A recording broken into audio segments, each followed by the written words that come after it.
Hello, so welcome once again to another episode. How are you? How was your day? Okay, so when you want to enroll or when you come to train with me, one of the questions I would ask you is, so what do you want to do with this hairdressing skill that you want to acquire? That's the first question I'll ask you. The reason why I ask that question is ever before you decide that you want to learn hairdressing, you need to have a vision. You need to have a vision, you need to have a mission, you need to know what you want to do with the skill you're about to acquire. You need to know why you want to acquire the skill. People learn hairdressing for different reasons. Some people learn it because it's their passion, it makes them happy. Some people learn it because they need a fallback skill. Maybe they are going to school, so they need something that will help them generate money. For some people, they are relocating, they need something that will help them earn income, extra income. But for some people, they want to build a career around it. Now, these four reasons, even though everybody, if these people, if these reasons are given to you, are given to me by four different people, even though all of them want to learn hairdressing, their approach to learning hairdressing will be different. And that is why when you meet me, when you come to me and say you want to learn hairdressing, the first thing I ask you is, what do you want to do with the skill that you are learning? Okay, so welcome to this edition. My name is Mercy Beauty Craft. My students call me Teacher Mercy, and as usual, I am your guide to building a profitable hairdressing career. So, before you embark on the project of learning hairdressing, the first thing I'll ask you is, what is your vision? Your vision is going to help you, whatever vision you have, is going to help you channel the skills that you would be acquiring. It's going to help you channel the way you want to build a business around your skills. It's going to, it's going to, it's going to affect the things that you will learn. It's going to affect the things that will be your emphasis and all that. Now, the truth is that as you progress on your journey, your vision would always you probably change. You might be tweaking it here and there, but for me it is important that you have an idea. You need to be intentional about what you want to do with what you are learning. In some past videos I've talked about things you can do with your skills. So you want to be intentional about why you are learning what you are learning, what you'll be learning, and how you'll be learning, and then how far you will go with what you are learning. Now, one of the major reasons why people come to learn hairdressing skills is because they want to be self-employed. They want to be able to earn money for themselves. And one of the most common way to be self-employed is by rendering hairdressing services. So people want to build a business around their hairdressing skills. They want to be able to earn money from the hairdressing skills. So one of the most one of the most common methods is owning a salon.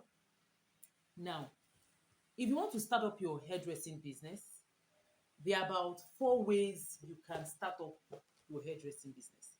The first one is by being a nomadic hairdresser. So being a nomadic hairdresser means that you want to offer what we call home service. Now, a lot of people start up their hairdressing careers being employees. So they go and get a job, and after they've built, traction, they built maybe customer base, they built skills, they built a portfolio. The next thing they want to do is they want to go into self-employment. So the first thing you want to do is decide how you want to, go about it. So the first way people start up their hairdressing business is by being nomadic hairdressers. So being nomadic hairdressers means that they go from place to place rendering their hairdressing services. So maybe they are on Instagram or by recommendation. Maybe the person is living somewhere in Surulere, and then somebody calls her from K2 or Lekki or Aja and says, "Oh, I came across your page on IG, or somebody recommended you. I want you to come and make my hair." The person moves. Why? Because that is her business model. She's nomadic. And nomadic hairdressers too are people who also have their salons in their cars, for those who have cars. So they are always on the move. The second way you can start up your hairdressing business is by owning a salon studio. So a salon studio owner is basically somebody who is self-employed. She's the only one working. Now, owning a salon studio could mean renting a space or a shop and you open a salon, or you have, a workstation in your sitting room or in your house, and then you have people come in there and then you serve them, you make their hair in your homes. Do you understand? So that is the second model. Now, people who own salon studios are basically self-employed. They probably will not be able to take the stress of managing people. They don't want, like, one of my trainings, I met somebody who said, oh, she doesn't want her business to be too big. She just wants, maybe she and maybe one stylist and all that. She doesn't want it to be, she just wants something small that she can manage. Yes, there are people like that. They cannot take the pressures of managing human beings. So they're okay, just there. They take appointments, they schedule their appointments and all that, just what they can do, and they are okay. So their business revolves around them. Any day they don't work, they're not working, they don't earn. And if they work, they are okay. Another method, the third method by which you can start your hairdressing business is rent a booth rentals. So this is a type of model where you go to a salon, there's already an established salon, and then you rent a space. So depending on the agreement between you and the salon owner, you might, when you rent the space, it depends on what is covering. Maybe you might be paying your own electricity, or maybe when they bring electricity bill, it all depends on the agreement between you and the salon owner. But basically, you are renting a space. So maybe you want to have a salon in a highbrow area, but you cannot afford the rent. So, and then what you can afford is just to rent a space in a salon within that locality. So that is another option. So you rent a space and then you run your salon within the locality you feel that the people there will be able to pay you valuable fee for the rent services you are rendering. And then the fourth way you can use your hairdressing skills is to own a salon business. Yes. Now there's of course I know you want is what's the difference between owning a salon studio or owning a salon and um owning a salon business. In another video, I'll be talking about what it means, the difference between owning a salon and owning a salon business. But basically, these are the four ways you can start your business. Now, any of these, of course, people interchange. Somebody could own a studio, and then she does home service, or she could have a seat where she's renting, and then she does home service and all that.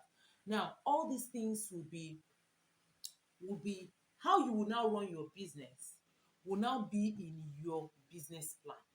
So one of the things you would do when if ever before you even start up, even ever before you begin, you finish your training, is having a business plan. You want to look at how you run your business. You want to see the things you want to do. You want to look at how you're going to go about it. So your business model will be part of the things that will make up your business plan.